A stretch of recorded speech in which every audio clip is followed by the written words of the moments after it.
میری بیٹی کا شوہر ہی مجھ پر عاشق ہو گیا۔ میرے داماد نے میرے ساتھ وہ تعلق قائم کیا جس کے بارے میں کوئی شریف ساس سوچ بھی نہیں سکتی۔ میرا نام سمینت بیگم ہے۔ میں 30 سال کی خوبصورت خاتون ہوں۔ میری شادی 15 سال کی عمر میں ہی کر دی گئی، کیونکہ ہمارے ہاں یہ رواج ہے کہ بیٹی جوان ہوتے ہی اس کی شادی کروا دی جاتی ہے۔ اس لیے اس وقت میرے جوان بچے بھی ہیں، مگر اس کے باوجود بھی میں نے اپنے آپ کو اس طرح سنبھال کر رکھا ہوا ہے کہ میں ابھی بھی ایک خوبصورت عورت ہوں۔ میرا جسم کافی حد تک سمارٹ ہے اور میرا قد 5.6 انچ لمبا ہے۔ ایک دن میری بیٹی شازیہ میرے سامنے بیٹھی تھی اور میں پریشانی کے عالم میں اس کی شکل تک رہی تھی۔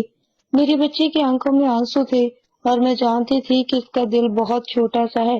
ذرا سی کوئی اونچ نیچ ہو جائے تو اس کا دل ٹوٹ جاتا تھا۔ آج جس مصیبت سے دو چار ہو رہی تھی اس پر تو بڑے بڑے گھبرا جاتے ہیں۔ میری اکلوتی بیٹی تو میرے پاس شہزادیوں کی طرح پلی تھی۔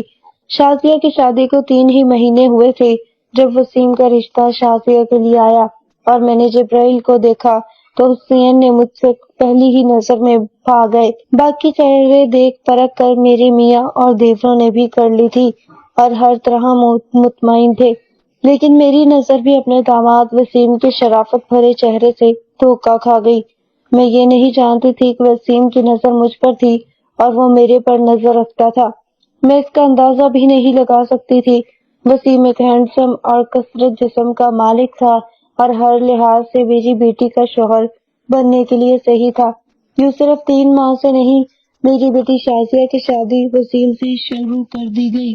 شادی کے شروع دن کے بہت اچھے پیارے گزر رہے تھے۔ بچی مائکے آتی تو اس کے چہرے پر جیسی مسکراہٹ بکھری ہوتی تھی، خوشی اور مسرت اس کے انگ انگ سے پھوٹ رہی ہوتی تھی۔ لیکن آہستہ آہستہ وسیم کے رویے میں تبدیلی آتی گئی اور اس کا رویہ شازیہ سے سرد ہوتا گیا۔ پہل تو میں نے اس کو کوئی اہمیت نہ دی، لیکن اب معاملہ آگے بڑھ چکا تھا۔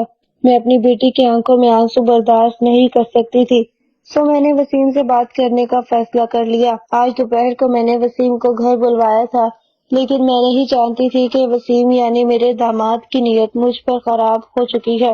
میں نے اس کو دوپہر کے وقت اس لیے بلایا تھا کہ دوپہر کے وقت میرے میاں جو کہ بیمار رہتے ہیں وہ سو رہے ہوتے ہیں اور میرے دونوں بیٹے رضوان اور عمران اپنے اپنے آفس میں ہوتے ہیں۔ میں وسیم سے اکیلے میں بات کرنا چاہتی تھی تاکہ اسے اچھے سے سمجھا سکوں۔ تقریباً 3 بجے دروازے کی بیل بجی جو کہ وسیم نے دی تھی۔ میں نے دروازہ کھولا تو سامنے وسیم کھڑا تھا۔ میں وسیم کو ڈرائنگ روم میں لے آئی، اس کو بٹھایا اور اس کے لیے کچھ ناشتے کا سامان میز پر سجا دیا۔ وسیم، کیا بات ہے؟ مجھے پتا چلا کہ تمہارا رویہ شازیہ سے کچھ سخت ہے۔ کیا کوئی بات ہوئی ہے؟ میں نے ان کے بالکل قریب ہو کر رازداری سے دریافت کیا اور اس کے جواب میں وسیم نے جو کچھ کہا مجھے سن کر یقین نہیں آ رہا تھا۔ میں حیرت اور تعجب کے مارے بت بن کر ان کی شکل دیکھ رہی تھی۔ وسیم کہہ رہے تھے کہ یہ بات ہے کہ میں نے یہ شادی صرف اور صرف آپ کی وجہ سے کی ہے، کیونکہ مجھے تو آپ اچھی لگی تھی۔ ظاہر ہے میں تو وسیم سے شادی نہیں کر سکتی تھی، میرے میاں موجود تھے اور میرے تو بچے جوان تھے، یعنی مجھ تک پہنچنے کے لیے میری بیٹی کو چارہ بنایا گیا تھا۔ میں آپ کو پانا چاہتا ہوں زینت بیگم، مجھ کو آپ کی بیٹی میں کوئی دلچسپی نہیں ہے۔ وسیم کے مسکراتے ہوئے الفاظ میرے کانوں میں گونج رہے تھے اور میں گمسم بیٹھی تھی کہ جیسے کاٹو تو بدن میں لہو نہیں نکلے۔ وسیم، یہ کیسے ممکن ہے؟ میں تمہاری ساس ہوں، تمہاری ماں جیسی ہوں۔ میں نے ایک پرزور دیتے ہوئے لفظ کہا۔ جانتا ہوں آپ میری ماں جیسی ہیں، لیکن آپ بھی تو ایک عورت ہیں اور میری طلب ہر رشتے ناطے سے آزاد ہے، اور میں نے آپ کو صاف الفاظ میں بتا دیا ہے کہ میں نے یہ شادی ہی صرف آپ کو حاصل کرنے کے لیے کی ہے۔ وسیم نے میرا ہاتھ تھام کر کہا اور اس کے ساتھ انہوں نے مجھے اپنی طرف کھینچ کر اپنے قریب بٹھا لیا۔ میں گھبرا گئی، وسیم کو کہنے لگی کہ وسیم، یہ کیا کر رہے ہو؟ میں نے خود کو اس سے دور کیا۔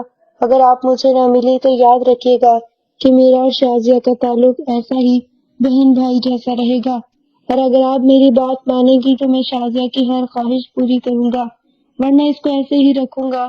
میری یہ الفاظ کہنے تھے کہ زینت بیگم سب کچھ مان گئی اور میری ہر دلی مراد پوری کی۔